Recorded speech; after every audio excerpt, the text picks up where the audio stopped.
Hi hello friends, welcome to Kannada ಕ್ವಿಜ್ಗೆ ಸ್ವಾಗತ. ಮೊದಲನೇ ಪ್ರಶ್ನೆ, ಭಾರತದ ಯಾವ ರಾಜ್ಯವನ್ನು ಮಸಾಲಾ ಉದ್ಯಾನ ಎಂದು ಕರೆಯುತ್ತಾರೆ? Option 1 Andhra Pradesh, option 2 Karnataka, option 3 Kerala, option 4 Tamil Nadu. ಸರಿಯಾದ ಉತ್ತರ ಕೇರಳ. ಕೇರಳ ರಾಜ್ಯವನ್ನು ಮಸಾಲಾ ಉದ್ಯಾನ ಎಂದು ಕರೆಯುತ್ತಾರೆ. ಎರಡನೆಯ ಪ್ರಶ್ನೆ, ಭಾರತದ ಅತ್ಯುನ್ನತ ನಾಗರಿಕ ಪ್ರಶಸ್ತಿಯ ಹೆಸರು? Option 1 Padma Bhushan, option 2 Padma Vibhushan, option 3 Padmashri, option 4 Bharat Ratna. ಸರಿಯಾದ ಉತ್ತರ ಭಾರತ ರತ್ನ. ಪ್ರಶ್ನೆ 3, ಭಾರತದ ಯಾವ ರಾಜ್ಯವನ್ನು ಲ್ಯಾಂಡ್ ಆಫ್ ರೈಸಿಂಗ್ ಸನ್ ಎಂದು ಕರೆಯುತ್ತಾರೆ?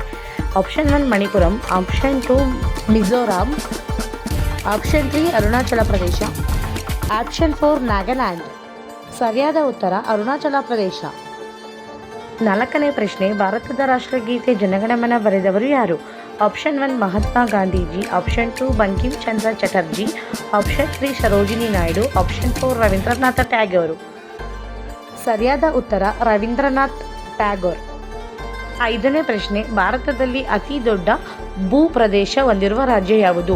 Option 1 Rajasthan, option 2 Uttar Pradesh, option 3 Madhya Pradesh, option 4 Karnataka. ಸರಿಯಾದ ಉತ್ತರ ರಾಜಸ್ಥಾನ್.